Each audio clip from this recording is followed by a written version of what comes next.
Flávio Dino sentiu, exatamente.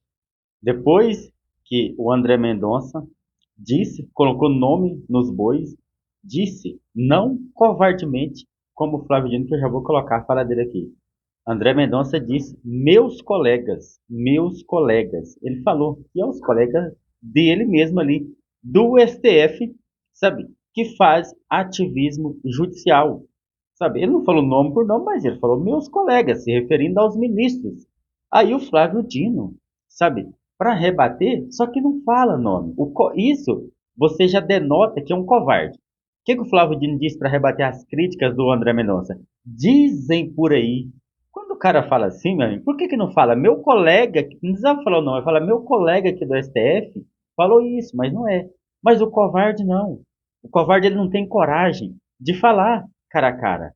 Você entendeu? Quando o cara vem dessa explicação, é porque sentiu. Mas nós que conhecemos o Flávio Dino já sabe que o Flávio Dino não é nada disso aqui que ele está falando. E ele é realmente o que o André Mendonça falou. Isso ele é. Mas Flávio Dino engana muita gente.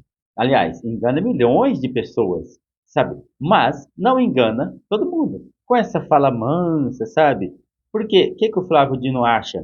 Tanto Flávio Dino, Moraes, Carmen Lúcia, Zanin, Gilmar Mendes, o que eles acham? Eles acham que eles são melhores do que aqueles outros ministros que não embarcam na mesma carruagem deles. Sabe? Eles acham que eles são mais inteligentes, são mais conhecedor, eles acham tudo.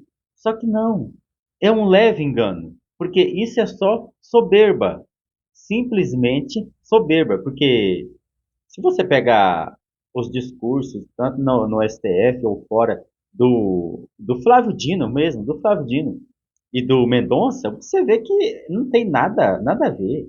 É totalmente, sabe, totalmente desconexo. Porque o André Mendonça fala com saber jurídico muito além do Flávio Dino, sabe, e fala fatos reais. Agora, o Flávio Dino não. O Flávio Dino fica fazendo encenação, inlação e até mentindo, né? Porque Flávio Dino também, como bom esquerdista, tem que mentir um pouquinho, né?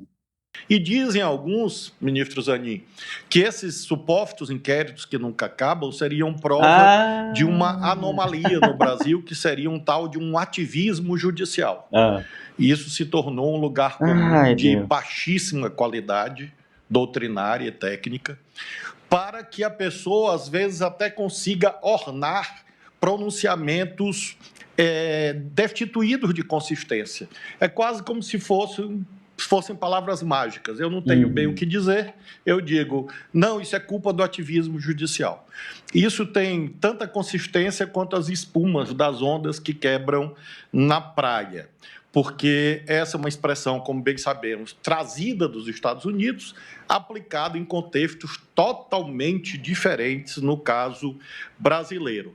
Às vezes, ministro Alexandre, isso é usado quando se refere a inquéritos que nunca acabam, ativismo judicial, para obter aplausos fáceis em certas plateias, mas faço questão de, como presidente da primeira turma, dizer com toda a serenidade, nesses anos que aqui estou e conhecendo um pouco da história do Supremo Tribunal Federal, inclusive do momento presente. O que acontece aqui, no Supremo, na primeira turma, na segunda turma, no plenário, é a aplicação, a interpretação da Constituição e das leis aos fatos, à luz das provas. Isto, às vezes...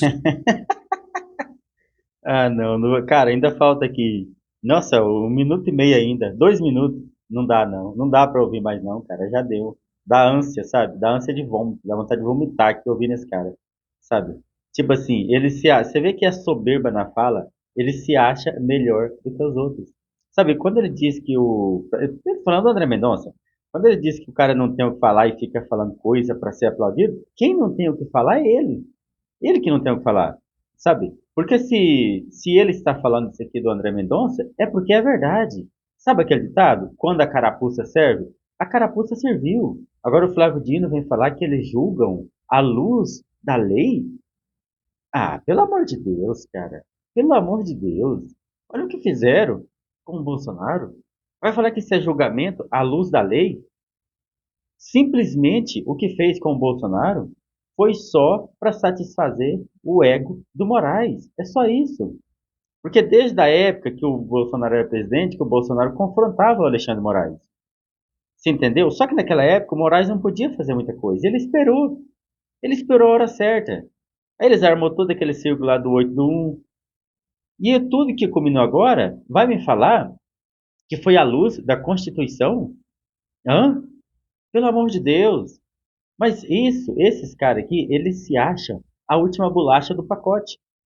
A última bolacha do pacote. E eles têm que entender uma coisa, que eles não é a lei. Eles não é o STF.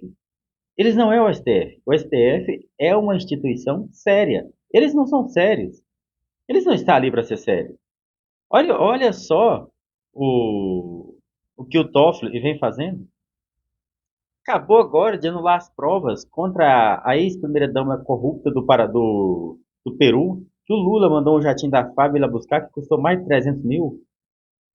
Anulou as provas contra ela também da Odebrecht. Anulou. Lá no Peru ela pegou 15 anos de prisão, o marido está preso. O Lula mandou importar ela para cá e o Toffoli, através do pedido do advogado dela, foi lá e anulou as provas também. Isso é trabalhar à luz da Constituição, como falou o Dino? Qual Constituição é essa? A do PT? Só se for do PT. Porque a Constituição brasileira não fala isso aí, não. Não fala, não. Fala que criminoso tem que ir em cana. Corrupto tem que ir em cana. Sabe? Não fala que tem que desconsiderar as provas de um criminoso. Não fala que um presidente tem que pegar um jato da FAB, pago com dinheiro nosso, e mandar buscar uma condenada em outro país. A Constituição não fala isso aí, não. Agora, a Constituição do PT, que esses caras usam, talvez ela fala.